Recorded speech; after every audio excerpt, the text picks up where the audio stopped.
My name is Norm Miller, and I am discussing the calculation of effective rent.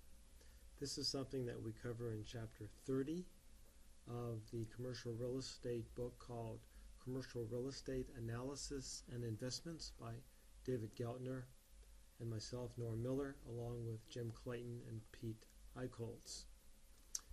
What we do is we provide a framework for comparing different leases and different lease terms. If you want to have help on downloading a spreadsheet that would provide this directly to you, you can go to my website, which is www.normmiller.net. You'll see both textbook support and educational support. If you go to Excel files here, you'll see a number of files, including an effective rent spreadsheet, which you can download right here. I'm going to go ahead and download that already and pull this up. And what you see essentially here are two spreadsheets, or two worksheets I should say. One that includes a landlord perspective and one that includes a tenant perspective, which you can see at the bottom here. So right now we're looking at a landlord perspective, and let me scoot it over just a little bit more. What you see here are inputs in the green boxes right here. The square feet leased, of course you could change that to square meters. The term in months, here it's 5 years in months. Commencement date, contract rent, any months of free rent, any tenant improvements above a base that might be allocated when it is new construction. So this could simply be changed to TI if you want, that is paid by the landlord. Annual escalations in rent that are expected per year, this could be anything you want. And a discount rate or a required rate of return for this particular lease, which should be based upon the credit worthiness of the tenant, the amount of space, their importance to the center. And of course we're talking here about leases that might be retail or offices or industrial. What you get out of these inputs is a spreadsheet that looks like this, calculated month by month by month from time zero. So you see the dates here, the rent. If there's free rent, it's not only posted as positive, but then it's subtracted and netted out.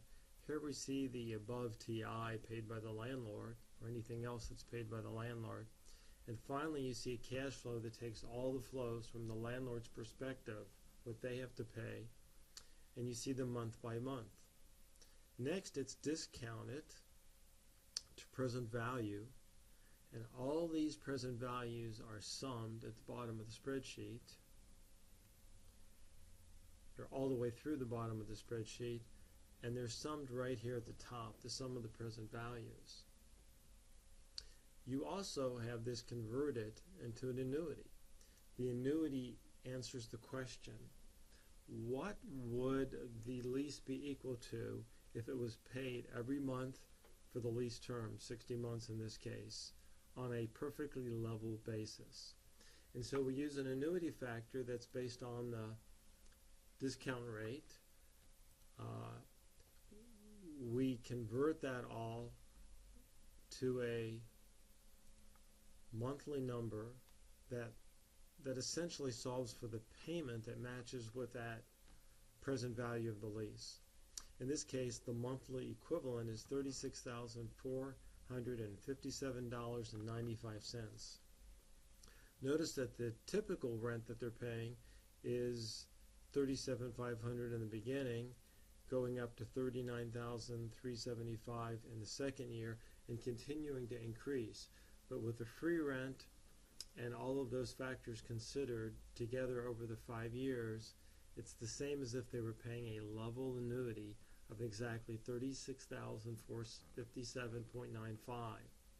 You also see the numbers shown there per square foot per month, and per square foot per year, all from the landlord perspective.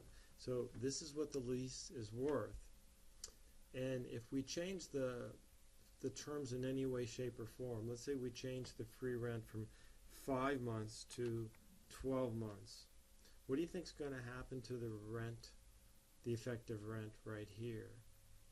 It's going to go down, isn't it? And it did. It went down significantly. And you see the rent per square foot went down as well, and the rent per year went down as well. So we can compare any leases quite quickly by converting them to a level annuity, and that's the benefit of such a spreadsheet as this and such a formula as this.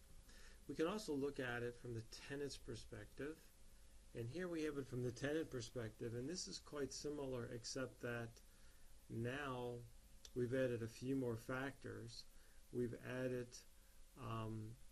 not only the rent that's paid and anything that's free that's paid by the landlord, but we've also brought in other items that the tenant might pay to occupy the space, such as operating expenses that are passed through. So let me show you what that looks like. If we move over to this side of the spreadsheet, you'll see the tenant adjustments, the rent paid, the cash flow, including operating expenses right there, as well as the lease itself. So we have a net present value, but the difference here is we include the operating expenses paid by the tenant.